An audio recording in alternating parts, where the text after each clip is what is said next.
So what a wonderful special music. 여러분이 영광의 그날이 오면 이게 우리 한국 찬양이거든요. 우리 한국 찬양인데 우리 미국 친구들이 이렇게 우리 한국 찬양을 영감 있게 멋지게 하는 모습 볼 때 정말 감사합니다. 우리 땡큐 드루실라, 지에나, 가브리엘라, 알렉시, 니키타, 앨리스. Thank you so much.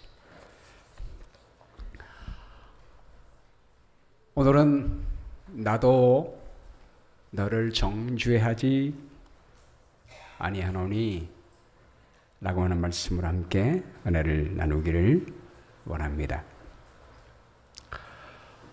지난 2주 동안 저는 2가지 뉴스를 통해서 제 마음에 감동을 받았습니다. 첫 번째는 우리 공화당 대선 후보인 도널드 전 트럼프 대통령이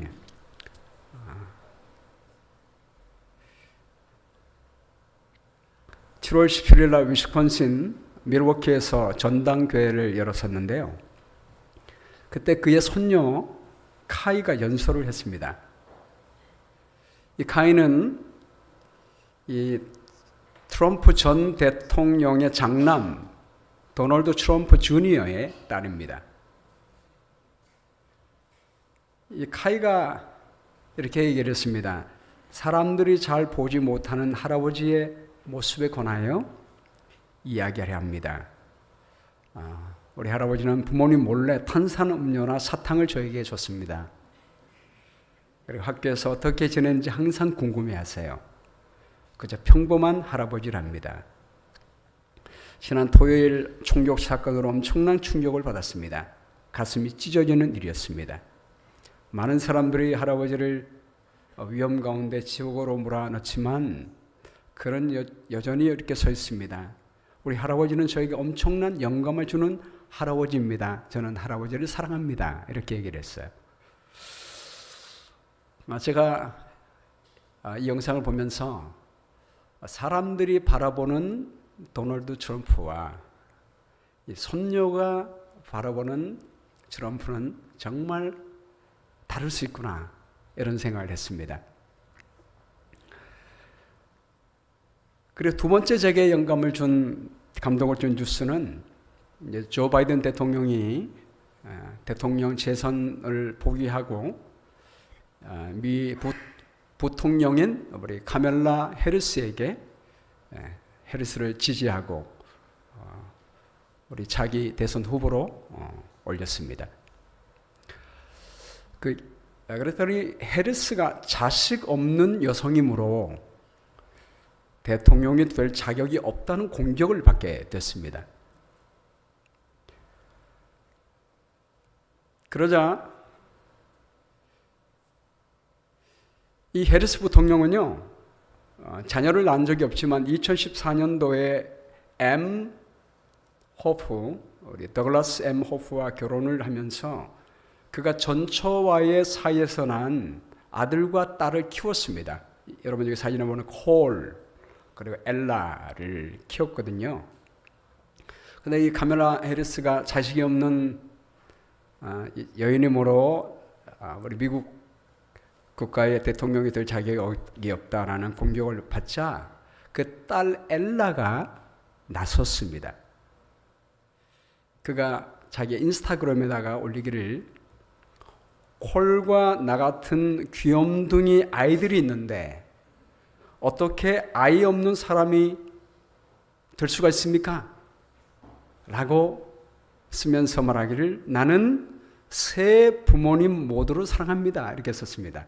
이 세 부모님은 자기 아빠하고 자기를 낳아준 엄마하고 자기를 키워준 카멜라 해리스를 두고 하는 말입니다. 그래서 이 엘라와 콜은요, 이 카멜라를 부를 때 새엄마라고 부르지 않고 마멀라라고 부른다고 그래요. 맘 플러스 카멜라라는 뜻입니다. 그래서 마멀라라고 부르는 거죠. 그러니까 엄마라고 부르는 거예요. 그래서 제게 더 감동을 준 것은요, 이 더글라스 M 호프의 전처의 이야기입니다. 이 커스틴 M. 호프, 이 더글라스 M. 호프의 전처인데요. 그가 나섰습니다. 그리고 카멜라 부통령을 옹호하는 것입니다. 그가 이렇게 말했습니다. 카멜라는 콜과 엘라가 10대일 때부터 10년 넘게 더그와 저와 함께 공동 부모였습니다. 해리스는 다정하고 양육에 힘쓰고 맹렬하게 보호적이고 언제나 우리 아이들 옆에 있습니다. 나는 우리 복합가족을 사랑하며 그 안에 그녀가 있다는 것에 감사합니다. 이 복합가정은 영어로 blended family라고 하는데요. 우리 이전 결혼해서 태어난 아이들과 함께 한 가족이 됐다는 말입니다. 우리 재혼 가족을 뜻합니다. 제가 감동받은 것은 뭐냐면 보통 전처는 현재 처에 대해서 비난하기 쉽잖아요. 근데 전처인 걸스텐이 현재 처인 카멜라를 위하여 나서서 옹호하는, 정죄하지 않고 옹호하는 장면이 제 마음속에 감동을 주었습니다.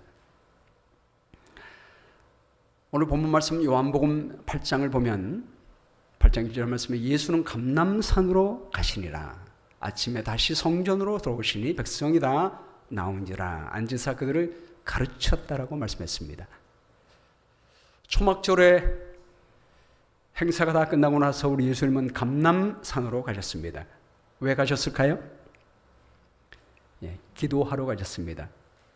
수많은 군중들을 피해서 하나님과 함께 있는 시간을 보내기 위하여 감람산으로 가셔서 기도하는 시간을 보냈습니다. 기도가 다 마친 다음에는 다시 아침에 성전으로 오셨습니다. 뭐 하기 위해서요? 말씀을 가르치기 위함이었습니다.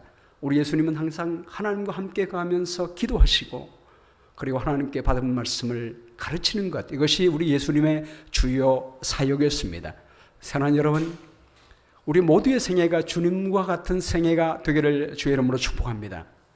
우리 언제나 하나님과 함께 보내면서 기도하고 하나님께 받은 사랑과 능력을 사람들에게 가르치고 나누는 삶이 되기를 간절히 바랍니다. 그때 서기관들과 바리새인들이 음행 중에 잡힌 여자를 끌고 왔습니다. 그리고 가운데 세웠습니다. 그리고 예수께 말합니다. 선생이여, 이 여자가 간음하다가 현장에서 잡혔습니다. 라고 말했습니다. 여인이 7번째 계명인 간음하지 말라는 계명을 범했습니다. 라고 비난했습니다. 여러분, 사실 그 여인이 간음하다 현장에서 잡혔다 할지라도 그가 범죄한 여자일지라도 범죄한 사람은 어디로 데리고 가야 합니까? 법정으로 데리고 가야 합니다. 그리고 모세법에 의하면 그 여인의 남편만이 고소할 수 있는 권한을 갖고 있었습니다. 그런데 이 사람들은 남편도 아니었고 그 여인을 끌고 와서 법정도 아닌 사람들 앞에 놔두고 망신을 시키는 것은 그 자체가 월권 행위였던 것입니다. 모세는 율법에 이러한 여자를 돌로 치라 명하였거니와 선생은 어떻게 말하겠나이까? 여러분, 이 바리새인들이 이 여인을 예수님 앞에 법정으로 끌고 가지 않고 예수님께 끌고 온 목적이 뭐라고 말씀하고 있습니까? 그 뒤에 말씀에 보면 그들이 이렇게 말하면 고발할 조건을 얻고자 하여 예수를 시험함이러라 라고 했습니다. 예수님을 시험하기 위해서입니다. 예수님을 죽이기 위하여, 예수님을 정죄하고 고소하여 예수님을 죽일 조건을 찾기 위하여 이 시험을 건 것입니다. 두 가지 함정을 팠는데요. 하나는 모세의 율법에 이러한 여자를 돌로 치라 말하였거니와 선생은 어떻게 말하겠습니까? 우리 예수님의 모든 생애를 보니까 예수님은 죄인들을 불쌍히 여기시고 그들을 구원하는 일을 하셨습니다. 나는 의인을 부르러 온 것이 아니라 죄인을 불러 회개케 하러 왔노라라고 말씀했습니다. 그런 모습을 볼 때 이 여인을 끌고 오면 예수님은 10중 8구 뭐라고 말씀하기가 쉽습니까? 용서한다라고 말하기 쉬울 것입니다. 그런데 만일 예수님이 여인을 용서한다라고 말한다면 뭐에 걸리는 것입니까? 모세의 법에는 분명히 간음한 여자는 돌로 치라고 했는데 모세의 법을 어겼다는 그 함정에 걸리게 될 것입니다. 그런데 예수님이 반면에 돌로 쳐야 한다라고 말한다면 어느 함정에 걸리는 거예요? 로마의 법에는 일반 백성들이 사람을 법적으로 정죄할 수 없게 됐습니다. 재판정에서 재판관만 그 일을 할 수가 있었습니다. 그러므로 로마의 법에 걸리게 되는 것입니다. 이 두 가지 양 덫을 넣고 주님 앞에 그 함정을 파놓고 어느 함정이든지 빠지기를 원했던 것입니다.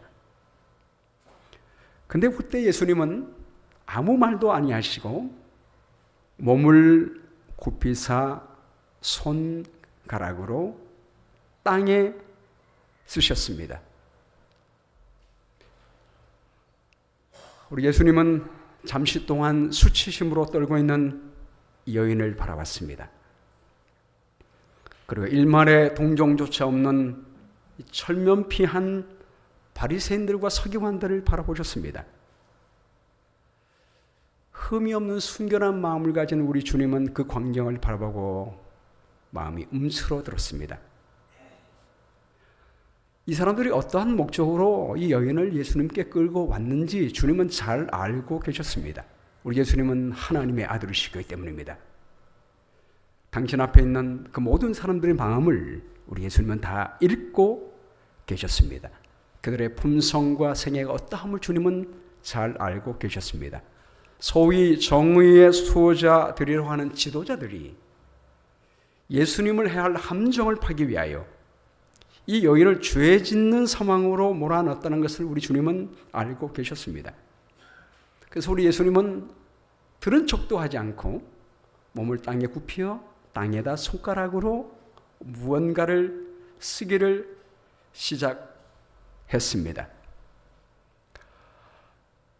바리새인들은 예수님이 용서해야 된다 이렇게 말하거나 아니면 돌로 쳐야 된다 이렇게 말할 것을 기대하고 기다리고 있었는데 양쪽 뭐 하나 얘기해도 딱 함정에 빠뜨려서 주님을 잡아서 정죄하여 법정으로 끌어갈 준비를 하고 있었는데 주님은 양쪽의 말을 아무것도 하지 않고 그저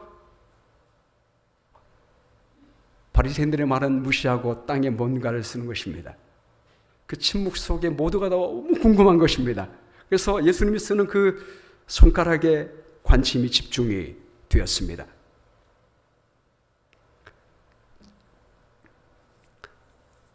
우리 예수님께서 뭐를 썼는지는 성경에 나와 있지 않습니다.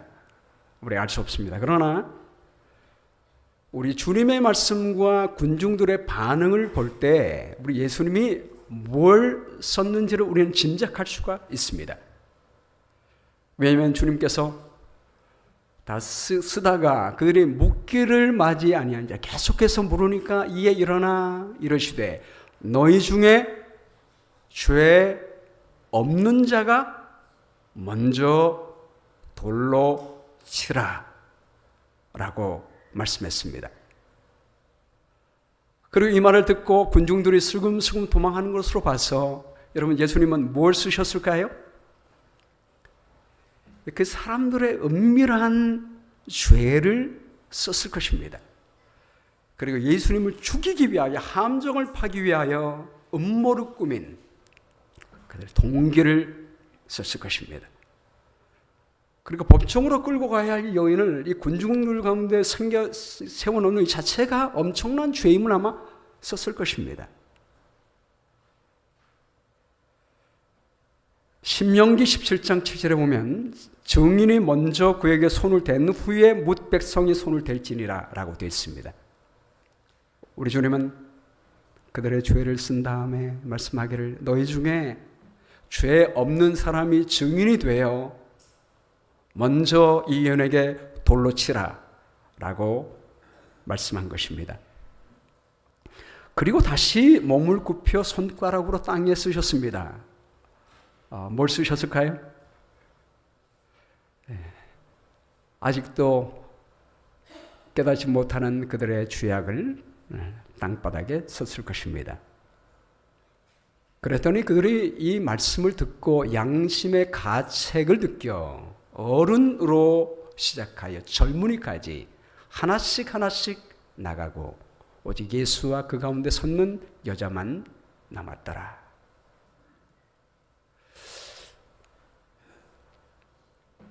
여러분, 예수님께서 죄 없는 자는 돌로 치라라는 말을 할 때 여인은 마음이 어떻을까요? 죄 없는 자는 돌로 치라는 명령이 떨어졌을 때 여자는 돌이 날아올 것을 기대했습니다. 근데 돌은 날아오지 않고 기다렸는데 한 사람, 두 사람 슬금슬금 사라지고 없어지는 것입니다. 그리고 예수님과 그만 남게 되었습니다.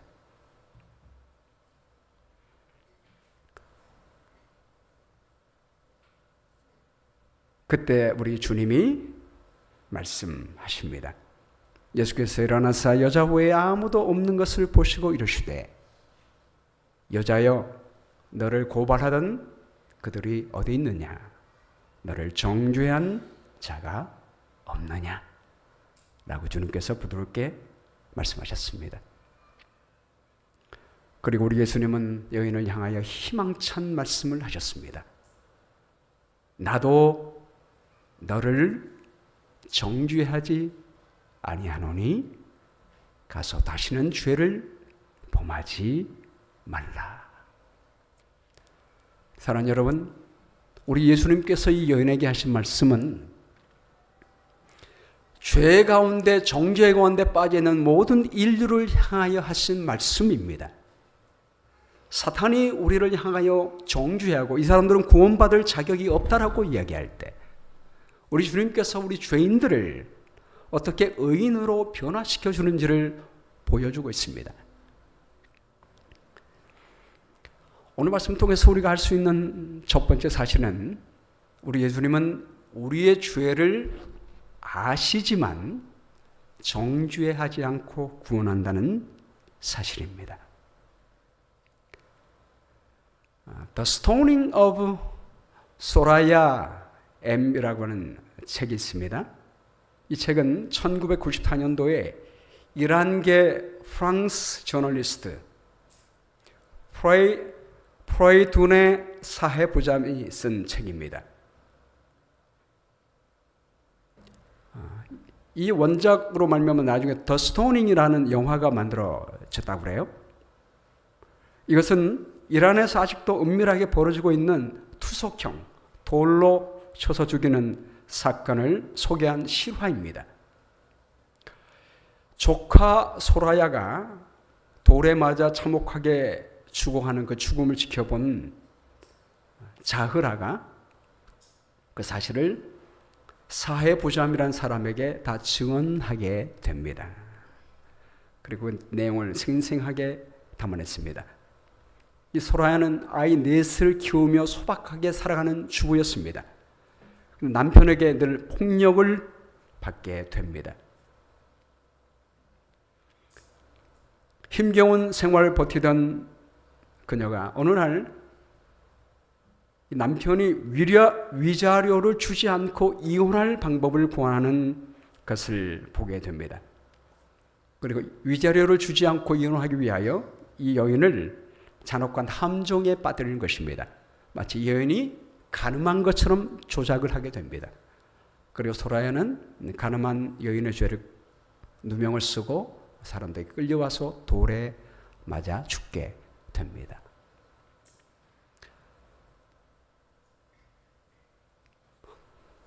우리 예수님께서 여러분 땅에 글을 쓰시고 너희 중에 죄 없는 자가 먼저 돌로 치라 라고 하실 때 우리 예수님은 여인의 죄만 아는 것이 아니라 여인을 돌로 치려고 하는 그 사람들의 죄를 아셨습니다. 여러분, 우리 예수님은 모든 사람의 마음을 다 아십니까? 모든 사람의 마음을 다 아십니다. 우리 나다나엘이 예수님께 왔을 때 우리 예수님께서 나다나엘에게 말씀하시되 보라 이는 참으로 이스라엘 사람이라 그 속에 간사한 것이 없도다 라고 말씀하셨습니다. 우리 예수님은 사람의 속마음까지 아시는 것입니다. 그때 나다나엘이 말하기를 어떻게 저를 아십니까? 라고 말했더니 우리 예수님께서 하시는 말씀이 빌립이 너를 부르기 전에 네가 무화과 나무 아래에 있을 때 내가 보았노라 라고 말씀했습니다. 우리 예수님은 모든 사람의 마음을 다 아시는 분이십니다. 우리 요한복음 2장 25절 말씀에도 보면 또 사람에 대하여 누구의 증언도 받으실 필요가 없었으니 이는 그가 친히 사람의 속에 있는 것을 아셨습니다. 우리 모든 마음을 다 읽고 아시는 분이십니다. 근데 우리 주님은 사람들의 죄를 쓸 때 어디에 쓰셨습니까? 땅에 쓰셨습니다. 땅에 쓰신 이유가 무엇입니까? 왜 땅에 쓰셨어요? 네. 여러분, 바리새인들은 이 여인의 은밀한 죄를 들추기 위하여 군중들 가운데 끌고 나왔습니다. 법정으로 가야 할 여인을 사람들 보는 앞에 중간에 세워놓고 그 여인의 죄를 드러냈습니다. 그리고 돌로 치려고 했습니다. 그런데 예수님은 모든 군중들의 모든 사람들의 죄악을 아시는 분이었습니다. 그분은 대놓고 떠들며 말하지 않았습니다. 땅에 쓰신 것입니다. 여러분, 땅에 쓰실 때 사람들이 다 이렇게 보고 있잖아요. 볼 때 누구의 죄만 봤을까요? 쓸 때 저 김장로님 죄도 봤을까요? 이 집사님의 죄도 봤을까요? 윤 목사 죄도 봤을까요? 거기서 우리 예수님은 기적을 베푸셨습니다.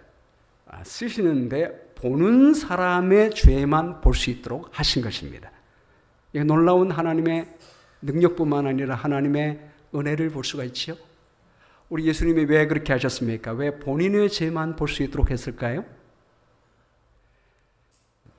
회개하고 구원받게 하기 위함이었습니다. 그 사람이 본인의 죄를 알게 될 때, 우리가 죄를 모르면 회개할 수 없고 회개하지 않으면 구원받을 수 없습니다. 그래서 우리 주님은 그 죄를 알게 해주십니다. 지금도 하나님은 성령을 통하여 우리 마음속에 우리가 어떤 죄를 짓고 있는지 깨닫게 해주십니다. 아무도 모르게 은밀하게 성령께서 우리 마음에 우리 죄를 깨닫게 해주십니다. 그것은 우리가 회개하고 구원받게 하기 위함이었습니다.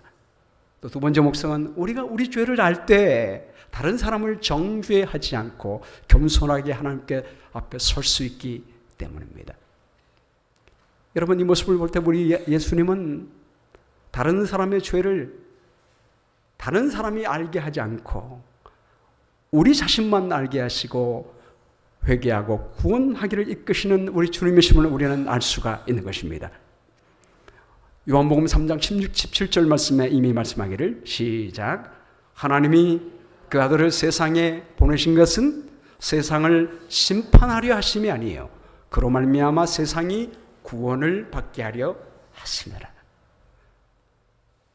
모든 사람의 죄를 아시는 주님은 이 땅에 오실 때 심판하러 오지 않으셨습니다. 세상이 구원받게 하기 위하여 이 땅에 오셨다라고 말씀하십니다. 여러분, 우리가 이런 모습을 볼 때 지금 예수님께서 하늘 위에서 지성소에서 우리를 위하여 심판하실 때, 재림전 심판하실 때, 조사 심판하실 때 그 심판의 목적이 무엇인지 아시겠죠? 우리 주님은 심판하실 때 어떤 목적으로 심판을 하십니까? 우리를 구원하기 위하여 심판을 하시는 것입니다. 우리가 다니엘서 7장 10절을 보면 물처럼 흘러 그의 앞에 나오며 그를 섬기는 자는 천천히요 그 앞에 모셔 선 자는 만만이라고 했습니다. 하늘 법정에 심판을 베푸는데 책들이 펴 놓여 있습니다. 여러분 그 책에는 무엇이 기록되어 있을까요? 무엇이 기록되어 있을까요? 저는 우리의 죄의 기록이 있을 것이고 또 우리가 회개한 증거인 회개의 기록이 또한 있게 될 것입니다. 지금 하늘의 법정에서 재판이 벌어지고 있습니다. 근데 여러분 하늘에서 벌어지고 있는 그 재판의 그 내용을 우리가 알아요, 몰라요? 사람들이 압니까, 모릅니까? 모릅니다. 모릅니다. 사탄이 우리를 고소하면서 왜 이 사람이 구원을 받아야 합니까? 라고 고소할 때 왜 우리가 구원을 받아야 하는지를 하늘의 법정에서 증명하기 위하여 예수님 재림하시기 전에 구원받을 사람을 정하기 위하여 지금 어쩔 수 없이 재판을 하고 있지만 그 재판의 과정을 사람들에게 알리지 않습니다. 우리의 죄의 기록을 알리지 않습니다. 누구만 압니까? 하늘에 참여한 배심원들, 천천만만 천사만 아는 것입니다. 감사한 것은 피고인 우리조차 하늘의 법정에 가 있어요, 안 가 있어요? 여러분 하늘 법정에 가셨습니까? 하늘 법정에 가신 분 있습니까? 없지요. 우리 안 가도 됩니다. 우리 대신 누가 계셔요? 예수님이 계십니다.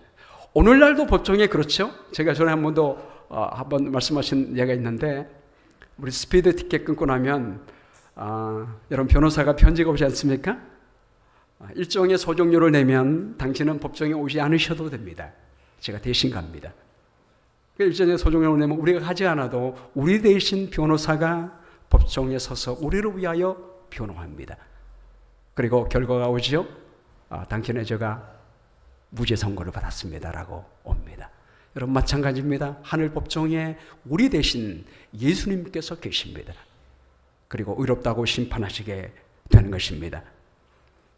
7장 26절, 이 7장의 재판의 장면에서 마지막에 말하기를 26절에 그러나 심판이 시작되면 그는 권세를 빼앗기고 완전히 멸망할 것이요. 여기 그가 누굽니까? 하나님의 성도를 괴롭히던 작은 뿔의 세력은 권세를 빼앗기고 완전히 멸망될 것입니다. 우리를 억규주하는 사탄의 세력은 망하게 될 것입니다. 그러나 나라와 권세와 온 천하 나라들의 위세가 지극히 높으신 이의 거룩한 백성에게 붙임 바 되리니 그 나라는 영원한 나라이라. 모든 권세 있는 자들이 다 그를 섬기며 복종하리라. 할렐루야. 우리 심판의 결과로 우리 하나님은 우리를 의롭다 하시고 상급을 주시겠다고 약속하고 계십니다. 두 번째 우리가 알 수 있는 것은 용서받은 죄를 깨끗이 지우신다는 것입니다. 예수님이 몸을 굽히사 손가락으로 땅에 쓰시니 라고 했습니다. 이 땅이란 말의 의미가 헬라 말로 게인데요. 흙이라는 말입니다. 흙이라는 말입니다. 가끔 예수님이 땅에 쓰시던 그 장면을 어떤 분은 그림을 그릴 때 그 대리석 위에다가 이렇게 쓰신 것처럼 되어 있는데 그것이 아닙니다. 땅에 쓰셨습니다. 여러분 왜 땅에 쓰셨을까요? 출애굽기 20장에 하나님께서 십계명을 쓰실 때는 그분의 손가락으로 돌판에 쓰셨습니다. 흙의 사람들의 죄를 쓰신 예수님의 손가락은 십계명을 기록할 때 돌판에 쓰신 손가락과 같습니다. 십계명을 쓸 때 하나님의 법을 새길 때는 돌판 위에 새겼지만 사람들의 죄를 기록할 때는 쓰실 때는 흙 위에 쓰신 이유가 무엇일까요?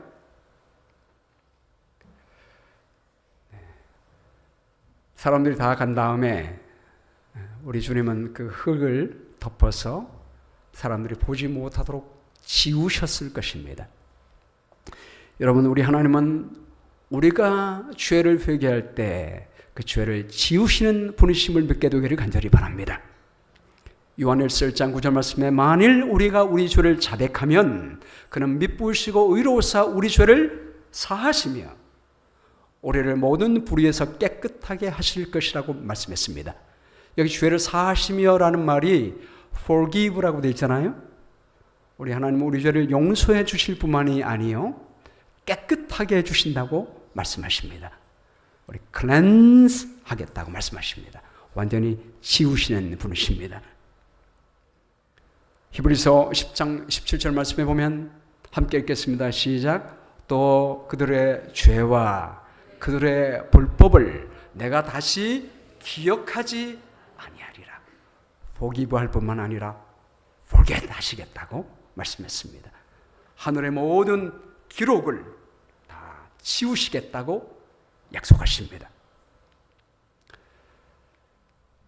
세 번째는 죄에서 해방시켜 새로운 삶을 살게 하십니다.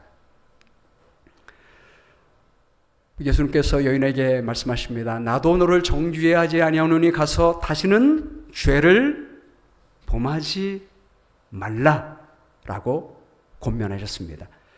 여러분, 다시는 죄를 범하지 말라라고 하는 이 명령 속에는 네가 내 안에 있으면 내 말대로 살면 죄 짓지 않고 살 수 있도록 도와주마라는 약속이 포함되어 있을 줄 믿게 되기를 간절히 바랍니다. 여러분, 이 여인의 삶이 나중에 변화되었을까요? 되지 않았을까요? 이 여인의 이름이 나중에 성경에 등장합니까? 안 합니까? 여기 이름이 나오지 않았습니다. 이 여인의 이름이 나오지 않았기 때문에 이 여인이 나중에 성경에 어떤 여인이 된지는 우리가 분명히 알 수는 없습니다. 우리 시대 소망에 보면 이렇게 참 잘 설명하고 있습니다.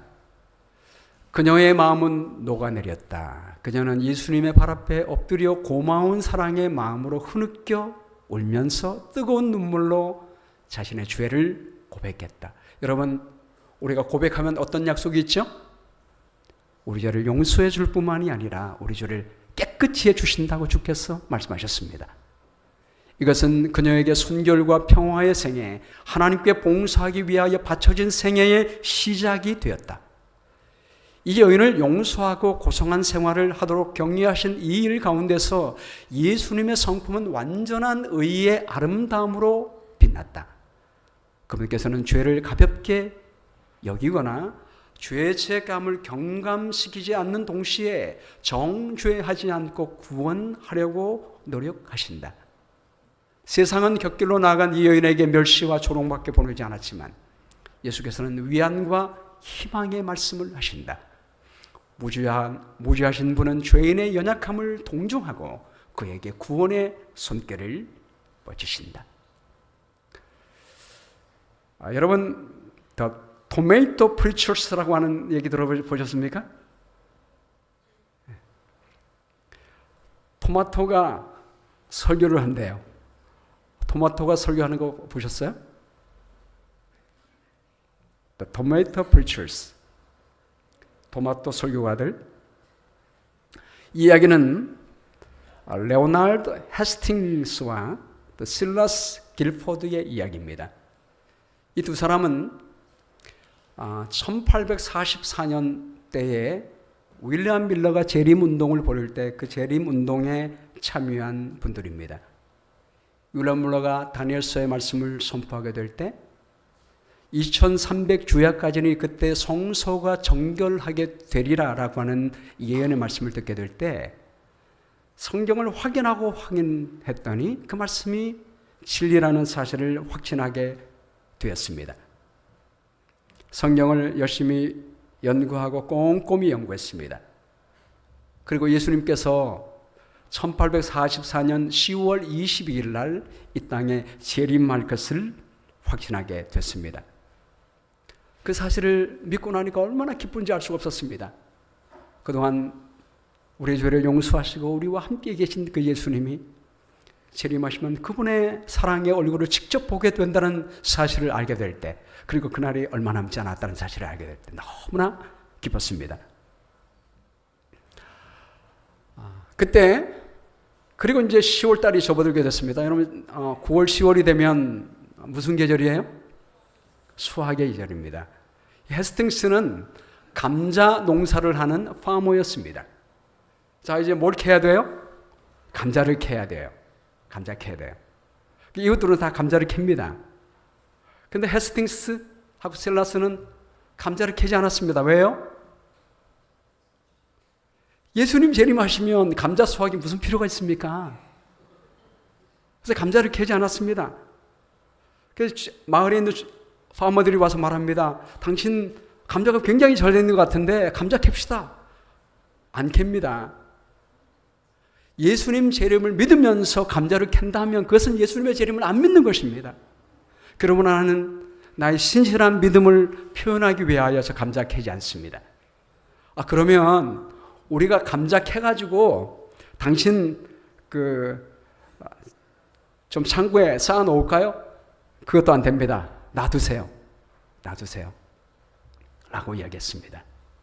그리고 그들에게 말했습니다. 당신들도 주님의 재림을 준비하십시오. 감자 캘 때가 아닙니다. 주님의 재림을 준비하십시오. 그렇게 권면을 했습니다. 근데 여러분, 결과는 10월 20일 날 예수님 재림했어요, 안 했어요? 재림은 안 했습니다. 얼마나 실망이 되고 쓰라린 경험이었겠습니까? 사람들이 찾아와서 조롱하는 것입니다. 그럼 감자 캐야 돼요, 안 캐야 돼요, 이제? 네? 예수님 재림 안 하셨어요. 캐야 돼요, 안 캐야 돼요? 캐야 되잖아요? 근데 안 캤습니다. 왜 안 캤을까요? 지금 감자가 중요한 게 아니에요. 왜 예수님께서 재림 안 하셨을까? 성경이 틀렸나? 우리가 성경을 앞으로 믿어야 하나 말아야 되냐? 그 심각한 문제가 있는 것입니다. 이 문제를 풀기 전까지는 감자에 관심이 없었습니다. 그래서 헤스팅스와 재림을 기다리는 신실한 우리들은, 어떤 사람들은 그 당시에 우리 하나님 성경은 믿을 만한 것이 못되구나 생각해서 성경을 떠난 사람이 있습니다. 어떤 부류의 사람들은 예수님이 영적으로 재림했다고 광신주의적으로 흐르는 사람들이 있었습니다. 그러나 헤스팅스와 진실한 재림교인들은 기도했습니다. 아니야. 성경은 오류가 없어. 하나님의 말씀은 완전해. 분명히 우리의 이해가 잘못돼서, 짧아서 이해를 잘못했을 거야. 정말 훌륭한 태도지요? 여러분, 우리가 이런 태도를 가져야 합니다. 우리가 성경을 이해하지 못할 때 성경이 틀렸다고 생각하지 마시고, 하나님의 말씀은 완벽하지만 우리 이해가 부족하다고 생각하고 겸손한 마음으로 기도하는 사람에게 하나님께서 역사하십니다. 이들이 그렇게 겸손한 마음으로 성경을 연구했을 때 하나님께서 함께 하시고 성경을 깨닫게 해주셨습니다. 다니엘서 8장 14절 바로 전에, 우리가 오늘 봤던 것처럼 다니엘서 7장에 바로 전에 이미 예수님은 하늘 구름을 타고 이 땅에 오시는 것이 아니라 어디로 가셨어요? 옛적부터 항상 계신 분 앞으로 가셨음을 보게 됐고, 거기 심판을 베푸는 책이 펴있고 하늘의 심판의 장소로 가셨다는 사실을 알게 된 것입니다. 그리고 예수님은 그곳에서 우리를 위하여 중보하시는 일을 하고 계심을 알게 된 것입니다. 마지막 때가 시작이 됐지만 주님은 바로 재림하지 않고 구원받을 모든 성도를 의롭게 하는 결정을 내리는 귀한 일을 하고 계심을 깨닫게 됐습니다. 그리고 예수님 재림할 때는 우리가 죄와 상관없이 하늘에 가게 될 것임을 알게 된 것입니다. 이 사실을 알고 나니까 얼마나 마음이 기쁜지 알 수가 없었습니다. 그러고 나니까 겨울이 지났고 봄이 왔습니다. 자, 이제 뭐 해야 돼요? 감자 캐야죠? 그 당시에 어떤 일이 벌어졌냐면요, 미 동부 해안에 끔찍한 감자 역병이 퍼졌습니다. 그래서 그 1944년도 가을에 감자를 캐서 이 반에 쌓은 모든 감자들이 역병이 번져서 다 감자가 썩어지게 됐습니다. 다 썩게 됐습니다. 근데 헤스팅스의 밭에 있는 감자는 어떻게 됐을까요? 땅 밑에서 놔두면, 원래 감자 안 캐고 땅 밑에 놔두면 어떻게 되죠? 어떻게 되죠? 보통은 땅 밑에서 썩잖아요. 그렇죠? 또 심한 겨울을 지나고 나면 다 얼고 썩게 될 것입니다. 그래서 궁금한 마음으로 가서 땅을 파봤더니 어떻게 됐을까요? 여러분 보시는 것처럼, 그림에 보시는 것처럼 감자가 정말 실하고 건강하고 튼튼하게 있는 모습을 확인하게 됐습니다. 할렐루야! 그리고 얼마나 감자가 잘 됐든지 수확량이 예전보다 훨씬 많았습니다. 그리고 감자가 다 썩게 됐으니까, 못 쓰게 됐으니까 감자값이 어떻게 됐을까요? 감자값이 폭등하게 됐습니다. 그를 조롱하던 이웃들이 하나님이 그들과 함께 계심을 확신하게 됐습니다. 그리고 헤스팅과 길포드는 그 감자를 이웃 사람들에게, 가난한 사람들에게 무료로 나눠줬습니다. 그러고도 감자가 많으니까 그 당시에 한 부셀에 4.5불이었다고 그래요. 굉장히 비싼 금액이라고 그래요. 그거를 팔아서 많은 돈을 벌게 됐고, 그가 론을 내서 샀던 그 모든 그 밭값을 다 갚고 청산했다는 것입니다. 여러분, 하나님께서 우리와 함께 하십니까? 우리가 하나님 말씀대로 살아가면 하나님께서 우리 모두와 함께 계십니다. 로마서 8장 1절 말씀 우리 읽고 마치겠습니다. 시작. 그러므로 이제 그리스도 예수 안에 있는 자에게는 결코 정죄함이 없나니 이는 그리스도 예수 안에 있는 생명의 성령의 법이 죄와 사망의 법에서 너를 해방하였습니다. 여기 똑같은 법인데, 똑같은 하나님의 법인데 왜 하나는 생명의 법이고 하나는 사망의 법입니까? 여러분, 사탄은 우리를 정죄할 때 하나님의 법으로 우리를 정죄한다는 사실을 알아야 합니다.